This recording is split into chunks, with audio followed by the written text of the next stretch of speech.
Circuit है, पहले circuit देख लेते हैं और सर्किट के बेसिस पे हम लोग यहाँ पे डिस्कस कर लेते हैं कि क्या क्या चीज़ दिया हुआ है। एक नेटवर्क है, 4 कैपेसिटर्स हैं इसमें, C1, C2, C3 and C4। ये कैपेसिटर्स हैं जिसकी कैपेसिटी C1 की C दी हुई है, C2 की 2C दी हुई है, C3 की 3C दी हुई है एंड C4 की जो है 4C दी हुई है। ठीक है, ये चीज़ आपको यहाँ पे दिया हुआ है। अब आपको कह रहा है यहाँ पे क्या करने के लिए कि the ratio of charges on C2 and C4। C2 पे क्या चार्जेस थी और इस पे क्या चार्जेस है, इस दोनों की रेशियो। ठीक है, तो मान लो कि इस पे जो चार्ज आया, ये आया Q4। ठीक है, यहाँ पे इस पे जो चार्ज है ना, ये चार्ज मैंने मान लिया कि ये चार्ज है आपका Q4। जो कैपेसिटर C4 पे जो चार्ज आ रहा है Q4 आ रहा है। तो Q4 इक्वल टू देखो क्या आएगा, Q4 इक्वल टू कितना होता है, Q इक्वल टू CV। अब कैपेसिटर कितना है, 4C का है, तो 4C।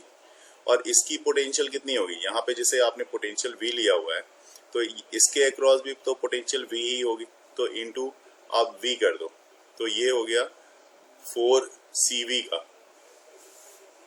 ठीक है, ये तो 4CV हो गया, इसको इक्वेशन में 1 मान लेता हूँ। ठीक है, अब एक बात ये भी है कि C1, C2 और C3 ये सीरीज में है।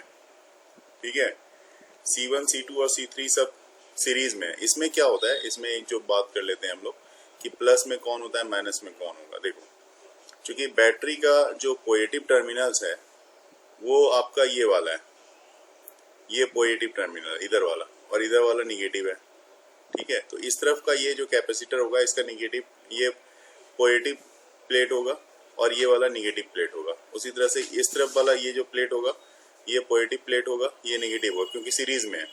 फिर ये पॉजिटिव प्लेट होगा और ये बैटरी का निगेटिव प्लेट होगा। इस तरह से यहाँ पे प्लेट होगा। और इसका मतलब अगर इस पे चार्ज Q गया, इस पे भी चार्ज Q होगा और इस पे भी चार्ज क्या होगा, Q ही होगा, सेम चार्ज होगा, है ना।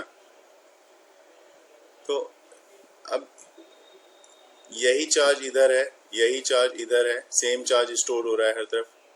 तो अगर आप C इक्विवेलेंट अगर आप देखना चाहते हो तो वो कुछ इस तरह का मिलेगा। देखो, ऐसे ड्रॉ कर लेते हैं।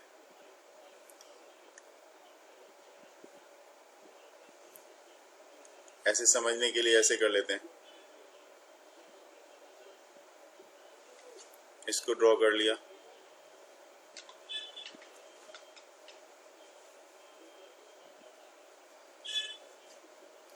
ये हो गया।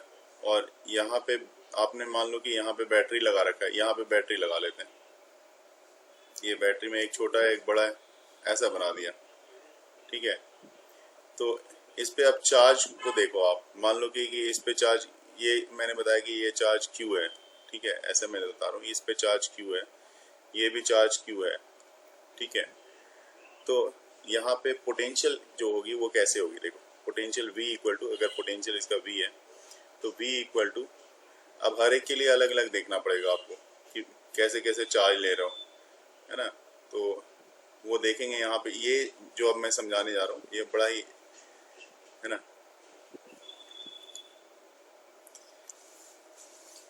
ये देखो, टोटल वोल्टेज जो होगा हमारा, देखो क्या होगा, V equal to Q upon C।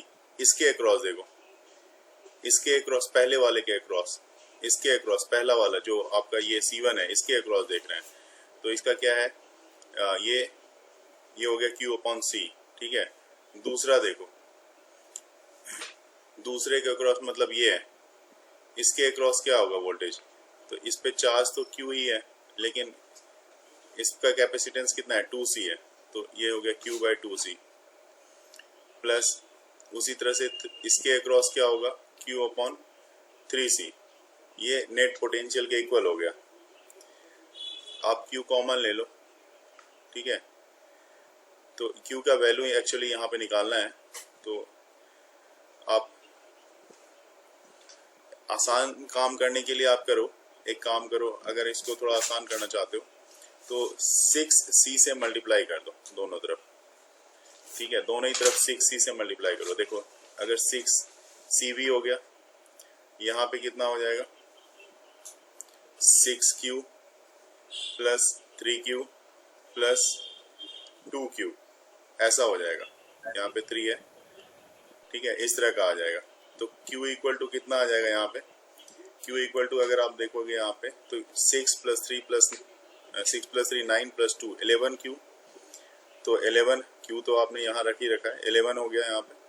तो ये अगर Q की बात कर लें तो 11 डिवाइड में चला जाएगा, ये हो जाएगा 6CV अपॉन 11, ये वैल्यू यहाँ पे आपको मिलेगी, ठीक है। अब बात करते हैं रेशियो की। रेशियो किसके किसका रेशियो चाहिए, C2 और C4 का रेशियो चाहिए, ठीक है। तो रेशियो जो आपको चाहिए, रेशियो इक्वल टू हो जाएगा Q2 बाई Q4, क्योंकि ये Q2 मान लो और इसको Q4 मान लो, ठीक है। तो अब रेशियो देखोगे आप तो यहाँ पे Q2 का रेशियो, Q2 देखो यहाँ पे Q2 है ना, Q2 का रेशियो मतलब ये Q2 जो आपने दिखाया है यहाँ पे C1 C2 C3, और यहाँ पे अब आप रेशियो की बात करोगे तो देखो Q2 जो है यहाँ पे देखो आप इस तरह से, यहाँ पे नीचे लिख रहा हूँ मैं, Q2 और Q4 का रेशियो की बात कर रहे हैं तो यहाँ लिख लेता हूँ मैं, ये हो जाएगा 6CV अपॉन 11 अपॉन में 4CV। अब यहाँ पे आप जो कैंसिल कर रहे हो CV और CV जो कैंसिल करना है कर लो, ठीक है। तो ये आपका 4 इधर आ जाएगा, तो आपके पास हो जाएगा 6/44, ऐसा आ जाएगा ना। तो 6/44 ये यहाँ पर इसका रेशियो अभी यहाँ तक मिल रहा है आपका। करके देखो इसको और भी इसको सॉल्व कर लो, ये कितना हो गया 3/22। 3/22। तो ठीक है, अब ऑप्शन तो आपको दिख रहा है, मेरे ख्याल से ये ऑप्शन है ना।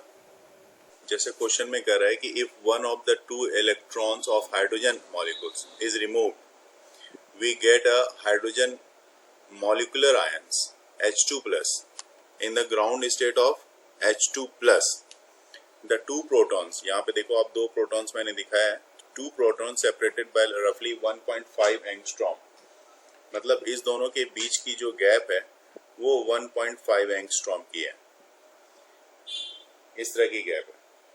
और इस प्रोटॉन और इलेक्ट्रॉन के बीच की जो गैप है इसको अगर मैं R1 मान लूं तो R1 जो है आपके लिए ये 1 एंगस्ट्रॉम के इक्वल है, इसके बीच का गैप 1 एंगस्ट्रॉम का है। ये उसी तरह से ये R2 है, प्रोटॉन और प्रोटॉन के बीच का गैप जो है 1.5 एंगस्ट्रॉम का है। और R3 जो है, R3 आपका ये भी 1 एंगस्ट्रॉम का गैप है, मतलब इलेक्ट्रॉन और प्रोटॉन के बीच का फिर से गैप 1 एंगस्ट्रॉम का है।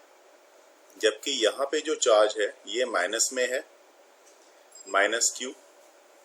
इस तरफ प्रोटॉन का चार्ज ये तो पता ही है आपको, ये Q2 अगर आप मानोगे तो Q2 इक्वल टू +Q, और इसी तरह से Q3 जो है ये चार्ज, this one is equal to +Q।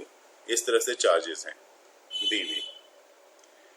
तो आपको ये बताना है यहाँ पे कि determine the potential energy of the system, इस पूरे सिस्टम की पोटेंशियल एनर्जी क्या होगी ये बताना है। आपको पता है कि चार्ज जो इलेक्ट्रॉन पे होती है वो तो 1.6 × 10⁻19 होती है।